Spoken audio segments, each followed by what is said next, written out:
D'habitude, quand on fait face à une énorme menace naturelle, genre un tsunami, ben, on a des signes physiques indéniables, tu vois? C'est clair. L'océan qui se retire d'un coup, les oiseaux qui fuient, la terre qui tremble. Exactement. Le danger, il est tangible. L'alerte est donnée.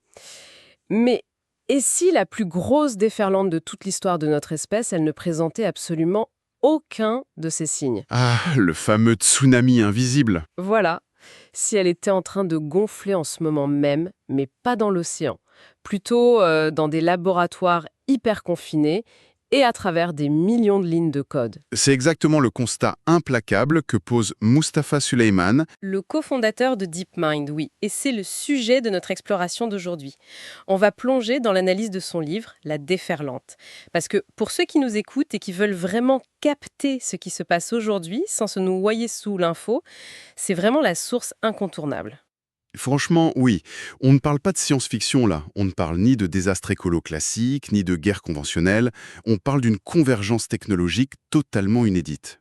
La fusion entre l'intelligence artificielle et la biologie synthétique, c'est ça l'idée. Tout à fait.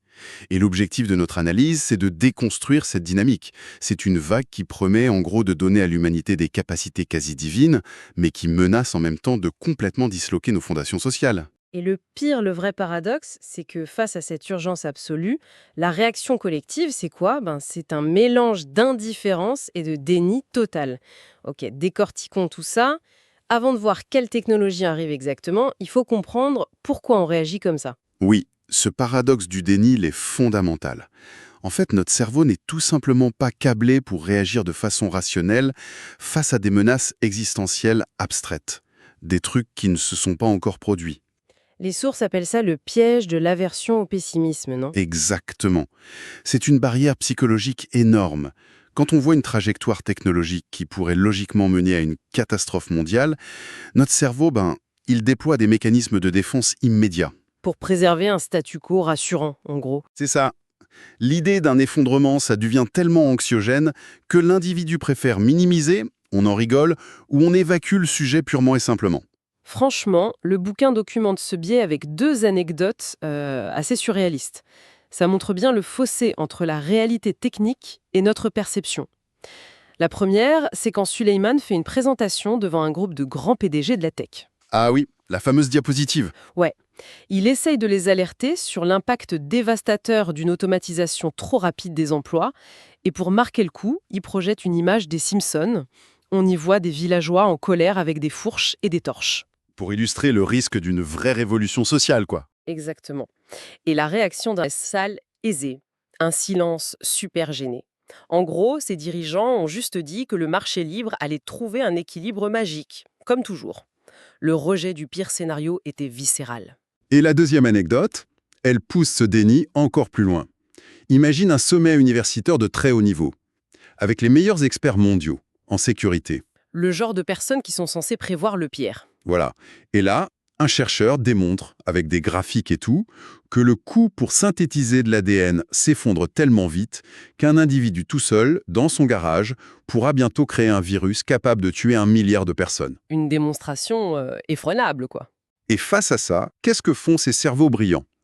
Ils se mettent à chercher frénétiquement la moindre petite difficulté technique, même hyper improbable, juste pour se convaincre que ce scénario est impossible. C'est fou. Et une fois rassurés par leurs propres excuses, ils ont clôturé la session et ils sont allés manger des pizzas en parlant de la pluie et du beau temps. Notre intellect refuse juste d'accepter que l'apocalypse puisse venir d'un amateur qui a commandé du matos sur Internet. Attends, le risque d'extinction de masse livré à domicile et on passe direct à la pizza deal. Franchement, c'est comme si on conduisait une voiture à 130 sur l'autoroute, avec le voyant moteur qui clignote en rouge vif, et la seule réaction qu'on a, C'est de monter le volume de la radio à fond pour ignorer le bruit. c'est exactement ça. Mais bon, ça soulève quand même une vraie question. Le livre affirme que cette prolifération technologique, elle est inévitable. Sauf que, historiquement, ça concernait des objets physiques, non? Ouais, des trucs concrets. Voilà. Est-ce que cette règle s'applique vraiment à des trucs immatériels, comme du code informatique ou des séquences ADN? En fait, que la technologie soit physique ou immatérielle, franchement, la mécanique de fond reste la même. Si on regarde bien l'histoire, la prolifération a toujours eu lieu par vagues. Le feu, l'imprimerie, le moteur à combustion. Le livre prend l'exemple de la voiture, il me semble. Oui, l'exemple de Carl Benz est super éclairant. Quand il invente la première automobile, c'est un truc d'ingénieur, capricieux et surtout hausse de prix. Il n'en vend presque pas. L'impact sur la société est nul. Jusqu'à ce que Henry Ford débarque. Exactement. Le point de bascule, ce n'est pas une innovation sur le moteur en soi, c'est le modèle T de Ford et la chaîne de montage. Il fait s'effondrer les prix. Et à partir de là, la prolifération devient inévitable. Et tu sais quoi? Les interdictions, ça ne marche jamais sur le long terme. Genre l'Empire ottoman qui interdit l'imprimerie. Ou les Ludites qui cassaient les machines textiles en Angleterre. Si l'on relie cela à la vue d'ensemble, dès qu'une technologie offre un énorme avantage compétitif ou un confort supérieur, elle finit toujours par inonder le monde. Ok, donc cette mécanique où les prix s'effondrent et font sauter toutes les barrières, c'est exactement ce qui se passe avec la première grande force de cette nouvelle vague, l'intelligence artificielle. Tout à fait. L'IA sort des laboratoires pour agir dans le monde réel. C'est là que ça devient vraiment intéressant, parce qu'on passe de la simple théorie à l'action. Il y a cet exemple fascinant avec DeepMind et l'algorithme DQN. Il lui en fait jouer à Breakout, le vieux jeu vidéo. Ah oui, un classique de l'apprentissage par renforcement. Et ce qui est dingue, c'est que la machine ne connaissait absolument pas les règles. Elle ne savait pas ce qu'était une balle ou une brique. Elle n'avait que les pixels à l'écran et son score. Elle teste des choses au hasard au début. Ouais, complètement au hasard. Mais d'un coup, elle a découvert toute seule une faille dans le jeu. Elle a compris qu'elle devait creuser un tunnel sur le côté pour coincer la balle derrière les briques. Pour maximiser les points sans rien faire. Exactement. Une stratégie optimale que personne ne lui avait apprise. Et c'est ça qui marque l'histoire. C'est une machine qui maîtrise son environnement de façon totalement autonome. Et quelques années plus tard, cette autonomie a pris une ampleur mondiale avec AlphaGo. Tu te souviens du match contre le champion du monde Lee Sedol? Le fameux coup 37, c'est ça. Oui, le coup 37. AlphaGo a posé une pierre sur le plateau d'une manière qui violait absolument tous les principes millénaires du jeu de Go. Les commentateurs, des experts mondiaux, ont d'abord cru que l'ordinateur avait buggé. Mais en fait, c'était un coup de génie. Un coup totalement alien, oui. Des dizaines de tours plus tard, ce placement incompréhensible a fait s'effondrer toute la défense du champion. L'IA n'imitait plus les humains, elle venait d'inventer une logique supérieure. Et ce qui permet ça aujourd'hui, c'est l'architecture des transformers couplée à la loi de l'échelle croissante. Attends, arrêtons-nous là-dessus 2 secondes. Pourquoi ces fameux transformers, ça change tout par rapport aux vieux algorithmes d'IA? Avant, les IA lisaient le texte de façon séquentielle, mot après mot, de gauche à droite. Le souci, c'est qu'arrivées à la fin du paragraphe, elles oubliaient souvent le début. Un peu comme moi quand je suis fatiguée. C'est ça. L'architecture transformer, elle, permet au système d'analyser tout le texte simultanément.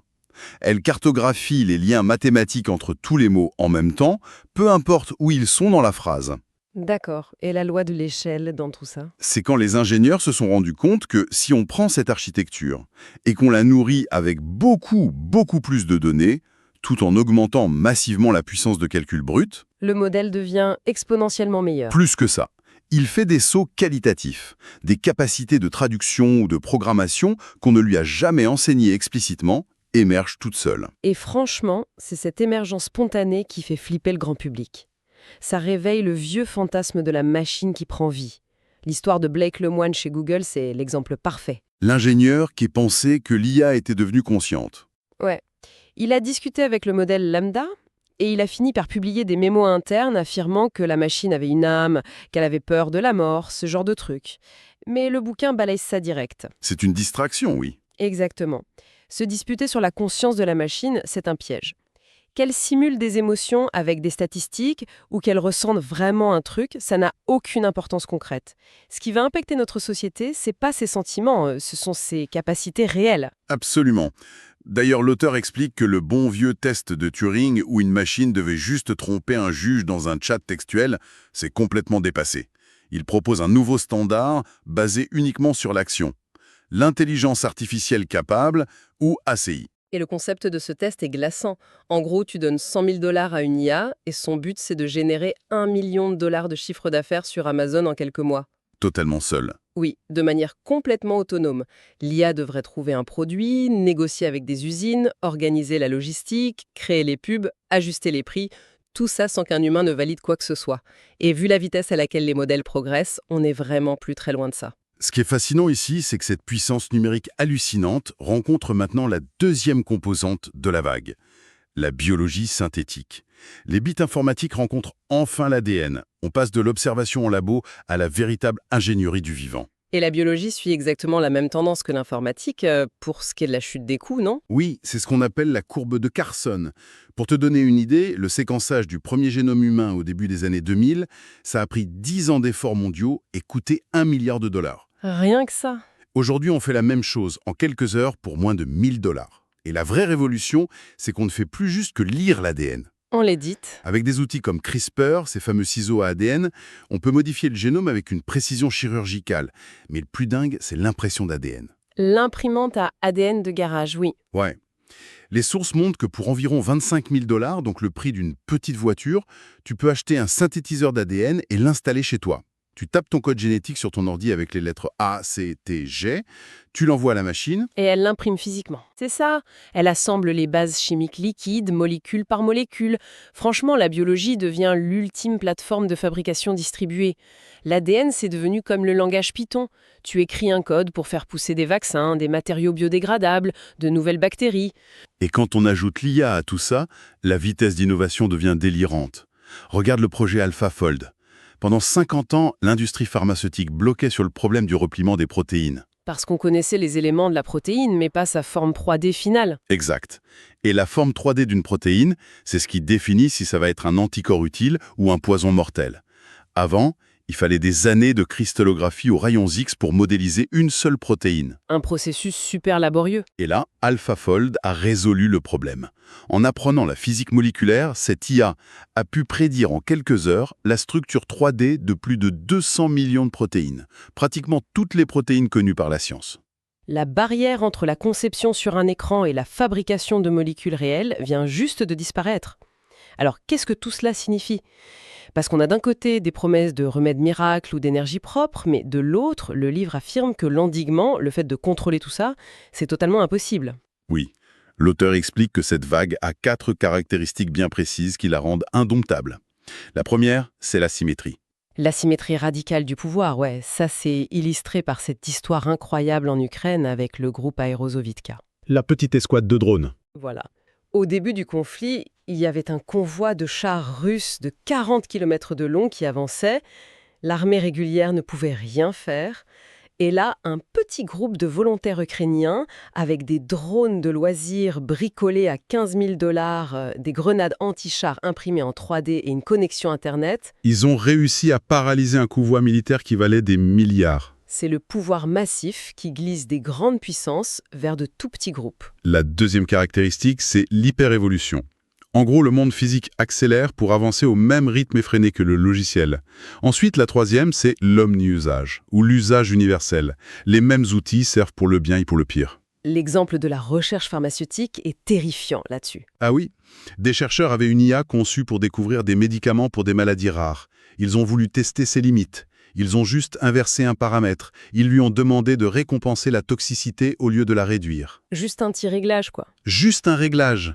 En 6 heures, la machine a généré 40 000 nouvelles molécules hyper toxiques, dont certaines étaient super proches du Novichok, l'arme chimique de qualité militaire. En gros, la machine à fabriquer des vaccins, c'est la même machine qui fabrique des armes chimiques.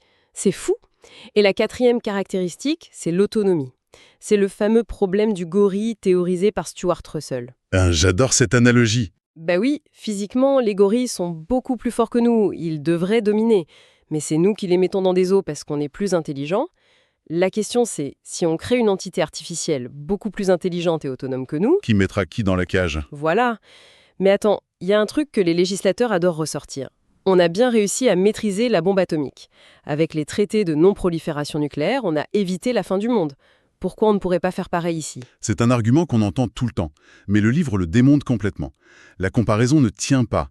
Pour faire du nucléaire, il te faut des mines d'uranium, des centrifugeuses gigantesques, des milliards de dollars. Des trucs que n'importe quel satellite espion peut repérer direct. Exactement, alors que le code informatique ou une séquence d'ADN, c'est de l'information pure. Ça se copie gratuitement, ça tient sur une clé USB et ça s'envoie en 1 seconde sur Internet. Et puis, franchement, la non-prolifération nucléaire, elle a marché grâce à beaucoup de chance. Comme l'accident du bombardier B-52 en 61. Oui, au-dessus de la Caroline du Nord. Le bombardier largue par erreur 2 bombes atomiques. La séquence de détonation s'active. Sur les 4 systèmes de sécurité de la bombe, 3 échouent. 3 sur 4, hein. Un seul interrupteur a fonctionné et a sauvé la côte Est d'un hiver nucléaire. Prier pour qu'un interrupteur marche avec des technologies qui tiennent sur une clé USB, ce n'est pas une stratégie de survie. Mais attends, si les risques d'accident ou de dystopie sont si évidents, pourquoi aucun gouvernement ne tire la prise? Pourquoi on ne fait pas juste pause? Cela soulève une question importante, celle des incitatifs systémiques. On ne peut pas arrêter cette vague parce que les forces qui la poussent sont inscrites dans le code même de notre société. D'abord, il y a la géopolitique. Le fameux moment Spoutnik de la Chine? Oui, quand AlphaGo a battu le champion chinois Ke. Le gouvernement chinois a compris que l'IA était la clé de la domination mondiale. Ils ont lancé un plan d'investissement massif. Et là, on ne porte pas de jugement moral. C'est la théorie des jeux, pure et dure. Bah oui, si une nation décide d'arrêter ses recherches par prudence éthique, Elle offre littéralement la domination mondiale sur un plateau d'argent à ses rivaux. c'est une course aux armements. La deuxième force, c'est la culture open source, le partage des connaissances. On a toujours dit que partager la science sur GitHub ou Archive, c'était le summum de la vertu scientifique. Pour être cité, pour faire avancer les choses. Sauf qu'aujourd'hui, cette transparence garantit qu'un algorithme hyper dangereux ou le code d'un virus mortel sera dispo pour tout le monde instantanément. Le paradoxe parfait. Et puis la dernière force, le truc inarrêtable, c'est l'appât du gain. Les dizaines de milliers de milliards de dollars en jeu. L'histoire du train de Liverpool en 1830 est dingue. Ah, quand le député s'est fait écraser par la locomotive le jour de l'inauguration? Exactement. William Huskisson se fait tuer par la locomotive Rocket devant une foule terrifiée. Logiquement, on aurait dû tout arrêter, interdire cette machine de mort. Mais les financiers ont vu le gain de productivité énorme. Résultat, Une frénésie de construction de voies ferrées dans le monde entier. voilà.